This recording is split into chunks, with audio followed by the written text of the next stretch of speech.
സ്നേഹം നിറഞ്ഞ ബഹുമാനപ്പെട്ട അച്ഛ, എൻ്റെ ഏറ്റവും പ്രിയപ്പെട്ട വേദപാഠ അധ്യാപകരെ, കുഞ്ഞുമക്കളെ, നിങ്ങൾക്കെല്ലാവർക്കും കർത്താവായ ഈശോമിശിഹായുടെ നാമത്തിൽ സ്തുതിയും ബഹുമാനവും ഉണ്ടായിരിക്കട്ടെ.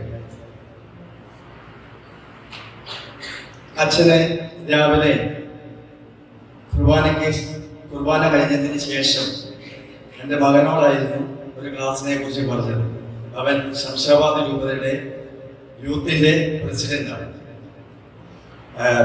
മലയാളം ഭംഗിയായിട്ട് പറയാൻ അറിയാത്തത് കൊണ്ടോ എന്തോ അവൻ പിന്നിലേക്ക് വരും. അപ്പോൾ അച്ഛനോട് ഞാൻ തന്നെയാണ് പറഞ്ഞത്, അച്ഛ, തീർച്ചയായിട്ടും നമ്മുടെ ഇടവകയിൽ ഇങ്ങനെ ഒരു ക്ലാസ് എടുക്കുവാനായിട്ട് പ്രചോദനം നൽകിയത്, അത് അച്ഛനെ തോന്നിപ്പിച്ചത് നമ്മുടെ കർത്താവായ തമ്പുരാനാണ്. അല്ലെങ്കിൽ നിങ്ങളുടെ മുമ്പിൽ ഇന്ന് എനിക്ക് ഇങ്ങനെ നിൽക്കുവാനുള്ള ഒരു യോഗ്യതയോ ഒന്നും ഇല്ലായിരുന്നു. 2009 നീലൻവാലി സിൻഡ്രോം ബാധിച്ച് ഈ ലോകത്തോട് യാത്ര പറയാനായിട്ട് ഡോക്ടേഴ്സെല്ലാം എഴുതി തള്ളിയ ഒരു വ്യക്തിയായിരുന്നു. നമ്മുടെ ജീവിതത്തില് ഒരു ലക്ഷ്യബോധം ഉണ്ടാവും. അതിന് ഏറ്റവും അത്യാവശ്യമായിട്ടുള്ളത് വിശ്വാസമാണ്. കർത്താവായ യേശു ക്രിസ്തുവിലുള്ള അടിയുറച്ച വിശ്വാസം നമ്മളെ ഏത് പ്രതിസന്ധികളിലും അവൻ കൈപിടിച്ച് നമ്മളെ മുന്നോട്ട് കൊണ്ടുപോകും. ബഹുമാനപ്പെട്ട ജോസാർ അവിടെ ഇരിക്കുമ്പോൾ ഞാൻ സൺഡേ സ്കൂളിൽ ജോസാറിന്റെ ഒരു ശിഷ്യനാണ്, ഒരു കുട്ടിയായി. എപ്പോഴും ഞാൻ ജോസാറിനെ ഓർക്കാറുണ്ട്. ഒരു പരീക്ഷ ഇട്ടപ്പോൾ പഠനകാര്യത്തില് വളരെ പിന്നിലായിരുന്നില്ല. മലയാള അക്ഷരം ഒന്നും ശരിക്കറിയത്തില്ല. ഒരു മാർപ്പാപ്പയുടെ പേരെഴുതാനായിട്ട് അന്ന് കിട്ടിയ ഒരു പ്രചോദനമാണ് എനിക്ക് ജീവിതത്തിൽ വളർന്നു വരുവാനായിട്ട്. ഒരു 10,000 വോൾട്ടിന്റെ പവറാണെന്ന ജോസാറിന്റെ ഒരൊറ്റ ശബ്ദം എനിക്ക് തന്നത്. പോൾ ആറാമൻ മാർപ്പാപ്പയുടെ പേരായിരുന്നു എഴുതേണ്ടത്. ഞാൻ എഴുതിയപ്പോൾ എന്നായിപ്പോയി. സാർ അത് ക്ലാസ്സില് 10-40 കുട്ടികളുണ്ട്. അപ്പോൾ അത് സാറ് വായിച്ചപ്പോൾ എൻ്റെ മനസ്സിൽ അന്നെടുത്ത ഒരു തീരുമാനമായിരുന്നു, മലയാള അക്ഷരം നല്ല രീതിയിൽ പഠിക്കണം. നമ്മളെ ജീവിതത്തിൽ നമ്മളെ ആരെങ്കിലും കളിയാക്കുമ്പോൾ നമ്മൾ ആ കളിയാക്കിൽ കൊച്ചാകാതെ അതൊരു പോസിറ്റീവ് മാനറിൽ എടുക്കുവാനുള്ള ഒരു സന്ദേഹം നമുക്കുണ്ടാകണം. എങ്കിൽ നിങ്ങളുടെ ജീവിതത്തിൽ വിജയം ഉണ്ടാകും. അതിന് യാതൊരു സംശയം.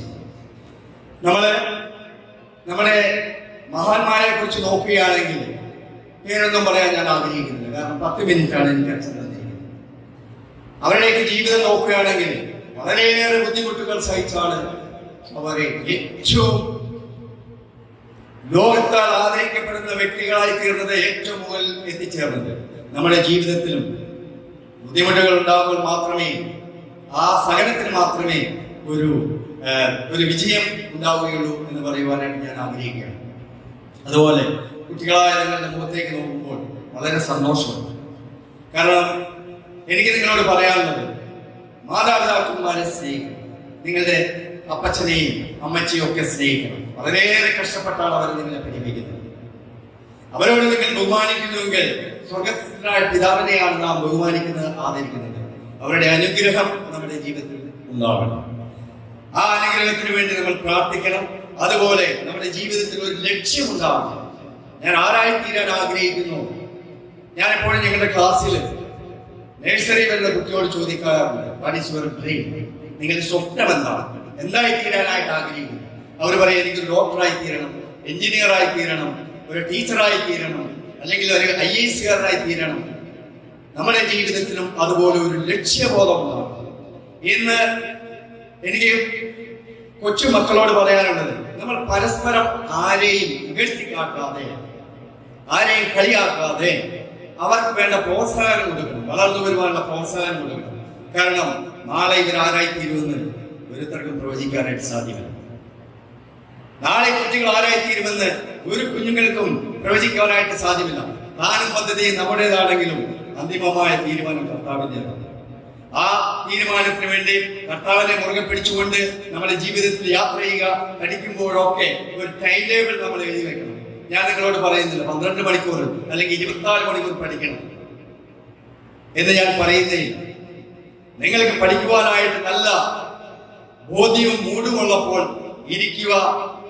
ആ ലോകത്തിന്റെ പ്രകാശമാകുമെന്ന് അരുളി ചെയ്ത കർത്താവിന്റെ വചനം 2 പ്രാവശ്യം പറഞ്ഞ് കർത്താവെ എന്റെ ബുദ്ധിയെ പ്രകാശിപ്പിക്കണമേ എന്ന് പറഞ്ഞ് പഠിക്കാനായിട്ട് ഇരിക്കുക. നിങ്ങൾ വിജയിക്കും. യേശുവിന്റെ നാമത്തില് നിങ്ങൾ ആഗ്രഹിക്കുന്ന ആ ലക്ഷ്യസ്ഥാനത്ത് എത്തിച്ചേരുവാനായിട്ട് സാധിക്കും എന്ന് എന്റെ ജീവിതം ഞാൻ ഉദാഹരണ സഹിതം പറയുവാനായിട്ട് ആഗ്രഹിക്കുകയാണ്. എനിക്ക് ജീവിതത്തില് ഒരു ഉദാഹരണങ്ങൾ മറ്റുള്ളവരിൽ നിന്ന് കടമാകേണ്ടതായിട്ടില്ല. 2006 കേരളത്തിലെ പല സ്ഥലങ്ങളിൽ ഞാൻ ജോലി ചെയ്തു. ടീച്ചറായിട്ട്, എംപ്ലോയ്മെന്റിൽ പാരാ ടീച്ചറായിട്ടൊക്കെ ജോലി ചെയ്തു. അതിനുശേഷം ഇവിടുന്ന് 2006 രാജസ്ഥാനിലേക്ക് കടന്നുപോയി അവിടെ സ്കൂളിൽ ജോലി ചെയ്തുകൊണ്ടിരുന്നപ്പോൾ എന്റെ മനസ്സിൽ തോന്നിയ ഒരു ചിന്തയാണ്, എന്തുകൊണ്ട് ഒരു സ്കൂൾസ് സ്റ്റാർട്ട് ചെയ്തു. അതാണ് ഞാൻ പറഞ്ഞ ജീവിതത്തിൽ ഒരു ലക്ഷ്യം നമുക്ക് ഉണ്ടാവുന്നത്. അങ്ങനെ 2006 സ്കൂൾ തുടങ്ങിയത്. 2006 സ്കൂൾ തുടങ്ങി. ലക്ഷ്യബോധം നിങ്ങൾക്കുണ്ടെങ്കിൽ നിങ്ങളെ മാറ്റി നിർത്താനായിട്ട് ഒരു ശക്തിക്കും സാധ്യമല്ല. നമ്മുടെ 2006 സ്കൂൾ തുടങ്ങി. നേഴ്സറി ക്ലാസ് മുതൽ 10ാം ക്ലാസ് വരെ ഭൂമിയിലെ ഏറ്റവും ടോപ്പിൽ നടക്കുന്ന ഒരു സ്കൂളാണ്. ആ സ്കൂളില് എന്റെ കർത്താവിനെ ആരാധിക്കാനായിട്ട് ഒരു ആലയം പണിയുവാനായിട്ട് ദൈവം കൃപ നൽകി. അനേകർക്ക് വചനം പകർന്നു കൊടുക്കുവാനായിട്ട്, ലോകത്തിന്റെ പ്രകാശമാകുന്ന കർത്താവിനെ കാണിച്ചു കൊടുക്കുവാനായിട്ട് ദൈവം സെന്റ് ജൂഡ് എന്ന ഒരു പള്ളി പണിയുവാനായിട്ട് നമ്മുടെ സ്കൂളിൽ ആരും ഭയം ഇന്നത്തെ സാഹചര്യത്തില് ഭയം ഉളവാക്കുന്ന ഒരു വസ്തുതയാണ്, ഒരു ആരാധനയാണ്. കർത്താവ് പറയുന്നു, ഭയപ്പെടേണ്ട, ഞാൻ നിന്നോട് കൂടിയുണ്ട്. നമ്മുടെ ശംഷാബാദിലെ പിതാവായിരുന്നു കട്ടിൽ പിതാവ്. ഇന്ന് നമ്മുടെ ഏറ്റവും തലതൊട്ട അപ്പനായി തീർന്നിരിക്കുകയാണ്. പല പ്രാവശ്യം പള്ളിയിൽ വരുവാനും പ്രാർത്ഥിക്കുവാനും ഒക്കെ ഇടയായി. മക്കളെ, നിങ്ങളോട് എനിക്ക് പറയാനുള്ളത്, നിങ്ങള് ഈ മൊബൈൽ ഇന്ന് മൊബൈൽ യുഗത്തിലാണ്. അപ്പനോടോ അമ്മയോടോ സഹോദരങ്ങളോടോ ഒന്നും സംസാരിക്കാനായിട്ട് ഒരു സമയം കണ്ടെത്താറില്ല. മുഴുവൻ സമയം മൊബൈലിലാണ്. മൊബൈലിൽ നിന്നൊന്നും ലഭിക്കാനായിട്ട് പോകുന്നില്ല. നിങ്ങൾ എന്തെങ്കിലും പഠന കാര്യത്തിന് വേണ്ടിയിട്ട് നമുക്ക് മൊബൈൽ ഉപയോഗിക്കാം. അല്ലാത്ത സമയം മൊബൈൽ മാറ്റിവെക്കുക. വളരെ ഉറച്ച വിശ്വാസത്തോടും ഉറച്ച ലക്ഷ്യബോധത്തോടു കൂടിയിട്ട് നമ്മളെ ഏൽപ്പിച്ചിരിക്കുന്ന ഒരു ദൗത്യമുണ്ട്, അത് പൂർത്തീകരിക്കുക. അതിനു വേണ്ടിയിട്ട് എനിക്ക് പറയുവാനുള്ളത്, മാതാപിതാക്കന്മാരെ സ്നേഹിക്കുക, അവരുടെ കഷ്ടപ്പാടുകൾ കാണുക. ആ കഷ്ടപ്പാടുകൾ കണ്ട് ദൈവസ്നേഹത്തില് ദൈവാത്മാവിനാൽ നയിക്കപ്പെടുന്ന മക്കളായിട്ട് മുന്നോട്ട് പോകണം. അങ്ങനെയുള്ള മക്കളെ മദ്യപാനം, മയക്കുമരുന്ന് അവയ്ക്കൊന്നും കീഴ്പ്പെടുത്തുവാനായിട്ട് സാധ്യമല്ല. Hallelujah, hallelujah. ഒരു കുഞ്ഞിന് പോലും എന്റെ ഒരു മകൻ വഴിതെറ്റിപ്പോയി, അല്ലെ എന്റെ മകള് വഴിതെറ്റിപ്പോയി എന്ന് പറയുവാനായിട്ട് ഇടവരുത്തില്ല നമ്മുടെ കർത്താവായ ദൈവം. എനിക്ക് 3 മക്കളാണ്. 3 മക്കളും ഇവിടെ നിന്ന് ജയിജോ വളരെ ചെറിയ കുട്ടിയാണ്, 1 വയസ്സ് പോലും പ്രായമില്ലായി. കൈപിടിച്ച് രാജസ്ഥാനിലേക്ക് കടന്നു പോകുമ്പോൾ എന്റെ ദൈവത്തിന്റെ മുമ്പിൽ ഞാൻ കണ്ണീരോടുകൂടി പ്രാർത്ഥിച്ച ഒരു പ്രാർത്ഥന മാത്രമേ ഉള്ളൂ. കർത്താവേ, ഇന്നത്തെ ലോകത്തിൽ എന്റെ മക്കൾ വഴിപിഴച്ചു പോകാനായിട്ട് ഇടയാകുന്നത്, ഒരു പേരുദോഷം പോലും വരുത്തുവാനായിട്ട് ഇടയാകുന്നത്. ആ പ്രാർത്ഥന ദൈവം കേട്ടു. മൂത്ത മകള് ഡോക്ടറായി തീർന്നു.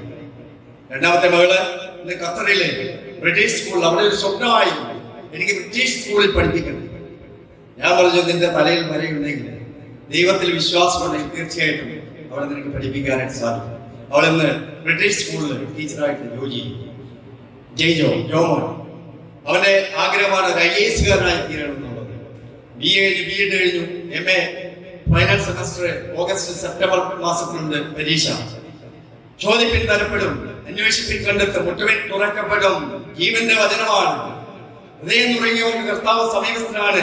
മക്കളെ, നിങ്ങൾ പൂർണ്ണമായിട്ട് കർത്താവിന്റെ കരങ്ങളിൽ കൊടുത്തുകൊണ്ട് ഹൃദയം നുറങ്ങി പ്രാർത്ഥിക്കുക. ഒരു നാളും കൈവിടാത്ത ഒരു സർവശക്തനാണ് നമ്മുടെ സ്വർഗത്തിലിരിക്കുന്ന പിതാവ്, നമ്മുടെ ഇടയിൽ വസിക്കുന്ന ദൈവം. പണത്തിനു വേണ്ടി നാം പണമുണ്ടാക്കണം എന്നുള്ള ചിന്തയിൽ ഓടേണ്ട യാതൊരു ആവശ്യമില്ല. ദൈവം നമുക്കായിട്ട് അവന്റെ സ്വർഗീയ കലവറ തുറക്കും. നിങ്ങളുടെ ജീവിതത്തിൽ ഒന്നിനും ഒരു കുറവുണ്ടാവുകയില്ല. മാതാപിതാക്കന്മാരെ ബഹുമാനിക്കുക, ഗുരുജനങ്ങളെ ആദരിക്കുക, നമ്മുടെ വൈദികരെ, അവരെ എല്ലാത്തിനും അർഹതപ്പെട്ടവരാണ് നമ്മുടെ വൈദികർ.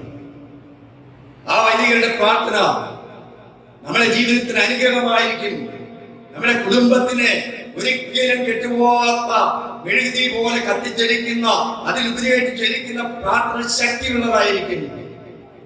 അതുകൊണ്ട് ഞാനും നിങ്ങളും ഒക്കെ പറയും, ഞാൻ എൻ്റെ അമ്മയോട് പറയാറുണ്ട്, കർത്താവിത മൂലയിൽ കെട്ടിക്കൊണ്ട് തരും എന്നൊക്കെ പുച്ഛിക്കാറുണ്ട്.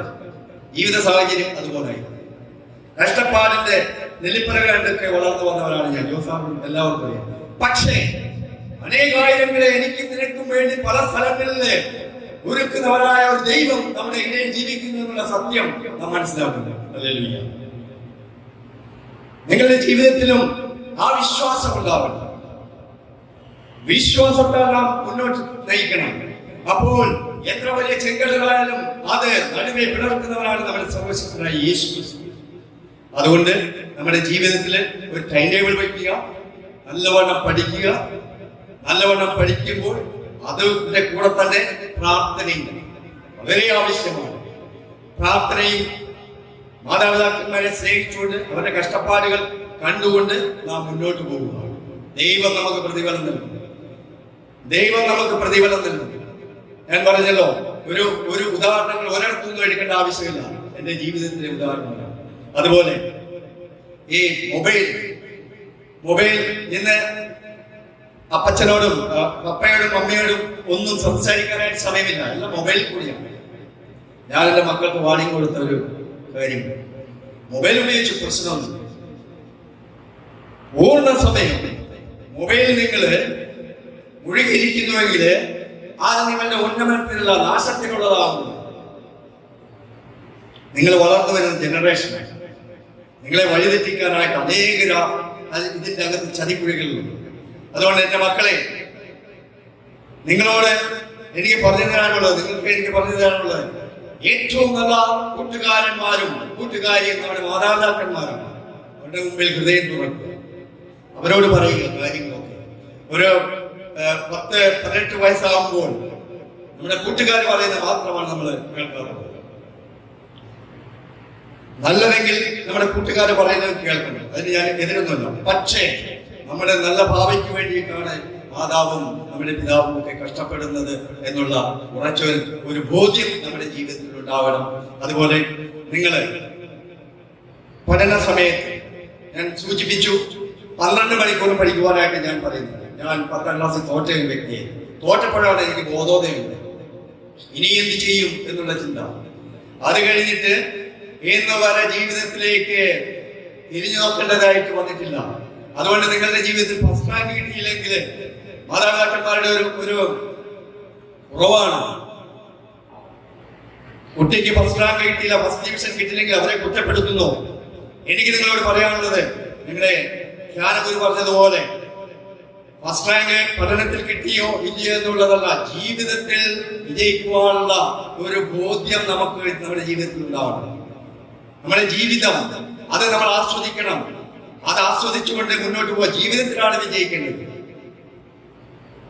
എന്റെ കുഞ്ഞുമക്കളോട് ഇത് മാത്രമാണ് പറയാനുള്ളത്. നമ്മൾ ജീവിതത്തിൽ തകരാതെ, ജീവിതത്തിൽ പരാജയപ്പെടാതെ മുന്നോട്ട് പോകണം. നമുക്ക് നല്ലൊരു വൈദികനെ കിട്ടി, നല്ലൊരു വൈദികനെ, നല്ല സന്ദേശമുള്ള അധ്യാപകരെ കിട്ടിയിട്ടുണ്ട്. അവരാണ് നമ്മുടെ വഴികാട്ടി, അവരാണ് നമുക്ക് വഴി തെളിച്ചു തരുന്നത്. അവര് നമ്മുടെ നന്മ മാത്രമേ ആഗ്രഹിക്കുന്നു, അവരൊരിക്കലും നമ്മുടെ തിന്മ ആഗ്രഹിക്കുന്നില്ല. അത് നമ്മൾ ഉൾക്കൊള്ളണം.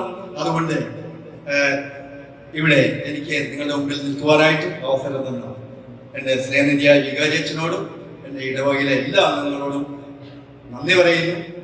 ഒരിക്കൽ കൂടി നിങ്ങളുടെ ഈ സ്വപ്നം പൂർത്തീകരിക്കുവാനായിട്ട് നമ്മുടെ സർവശക്തനായ പിതാവ് കൃപയും അനുഗ്രഹങ്ങളും നൽകട്ടെ എന്ന് പ്രാർത്ഥിച്ചുകൊണ്ട് ഈശ്വരനെ